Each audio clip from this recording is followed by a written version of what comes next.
প্রিয় দর্শক, আপনাদের সবাইকে স্বাগতম। আপনাদের সুবিধার্থে আবারও আমি একটা ভিডিও নিয়ে হাজির হলাম। আপনারা যারা প্রবাসে অবস্থান করছেন তাদের জন্য আজকের ভিডিওটা খুবই গুরুত্বপূর্ণ। আপনারা 2024-এ কিন্তু যারা পূর্বে রেগুলার স্মার্ট কার্ড পান নাই, রেগুলার ভোটার আইডি কার্ড পেয়েছেন, মানে যেটাকে আমরা জাতীয় পরিচয়পত্র বলি, বর্তমানে যেটা আপনারা পেয়েছেন অনলাইন কপি, বাট আপনারা স্মার্ট কার্ড এখনও পান নাই, তারা কীভাবে চেক দিবেন? আপনারা যেহেতু প্রবাসে রয়েছেন, সেক্ষেত্রে আপনারা যারা প্রবাসী তারা দীর্ঘদিন প্রবাসে অবস্থান করার কারণে আপনারা স্মার্ট কার্ডটি নিজে ফিঙ্গার কিংবা চোখে আইটেস দিয়ে নিতে পারেন নাই। তো অনেকেই চিন্তায় আছেন যে আমি রেগুলার পেয়েছি, আমার স্মার্ট কার্ড তৈরি হয়েছে কিনা আমি কীভাবে জানবো? তো আজকের ভিডিওটা তাদের জন্যই যারা আপনারা চেক দিতে চান।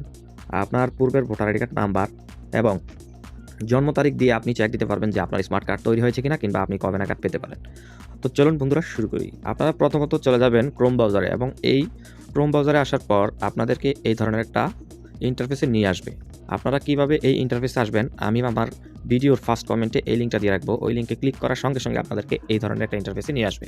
স্মার্ট কার্ড চেক স্ট্যাটাস, জাতীয় পরিচয়পত্র নম্বর কিংবা ফর্ম নম্বর দিয়ে আপনারা এটা চেক করতে পারবেন। তো আপনারা দেখতে পাচ্ছেন প্রথমত যে অবস্থানটা রয়েছে, আপনারা প্রথম যে এটা রয়েছে এইখানে আপনারা কি করবেন, এই জায়গাতে আপনারা আপনাদের জাতীয় পরিচয়পত্রের পূর্বের নাম্বারটা দিবেন। এই জায়গাতে আপনার ওইখানে যত দিন আছে, মানে কত তারিখ, এই তারিখটা এখানে বসাবেন।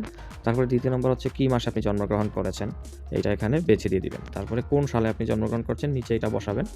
বসানোর পর আপনি একটু স্ক্রল করে নিচে আসবেন। এইখানে দেখতে পাচ্ছেন যে ছবিতে প্রদর্শিত কোডটি প্রবেশ করান। নির্ভুলভাবে এটা এখানে আপনারা টাইপ করবেন।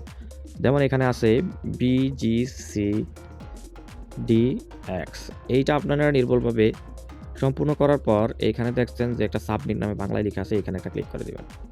এখানে ক্লিক করে দেওয়ার পর দেখেন কি বলছে যে প্রদর্শিত ক্যাপচা ভুল হয়েছে। তো আবারও আমি এটা দিয়ে দিচ্ছি, এটা নির্ভুলভাবে দিবেন, আগে বলছি। তো এটা সঠিকভাবে পূরণ হয়ে গেলে সাবমিটে ক্লিক করেন। তো সাবমিটে ক্লিক করার সঙ্গে সঙ্গে দেখতে পাচ্ছেন বন্ধুগণ, সাবমিটে ক্লিক করার সঙ্গে সঙ্গে এখানে দেখতে পাচ্ছেন স্ট্যাটাস কমপ্লিট, মানে আমার স্মার্ট কার্ডটি তৈরি হয়ে গেছে এবং বক্স নাম্বার দেওয়া আছে। এই নাম্বারটি আপনারা সংগ্রহ করবেন কিংবা কপি করে নেবেন। তো কপি করার ফলে এই আইডি নাম্বারটা নিয়ে আপনি যেহেতু এখানে সরকারিভাবে বিতরণ করা শেষ, আপনি এই নাম্বারটি নিয়ে চলে যাবেন আপনার নিকটস্থ উপজেলা নির্বাচন কমিশনার অফিসে। ওখানে গিয়ে এই নাম্বারটি এবং আপনার পুরাতন ভোটার আইডি কার্ড মানে জাতীয় পরিচয়পত্রটা দিলে তারা আপনাকে আপনার স্মার্ট কার্ডটি দিয়ে দিবে। তো আশা করছি আপনারা খুবই, এই যে এখানে দেখতে পাচ্ছেন আপনার ডিস্ট্রিক্ট শো করবে, যেমন আমাদের ডিস্ট্রিক্ট কুমিল্লা, এবং আপনি কোন উপজেলায় দাউদকান্দি, এবং কোন এরিয়ার ভোটার চিনামুরা, এবং আপনি কোন অফিস থেকে এটা সংগ্রহ করবেন, দাউদকান্দি নির্বাচন কমিশনার অফিস থেকে। তো আশা করছি আপনারা খুব সহজেই বুঝতে পারছেন।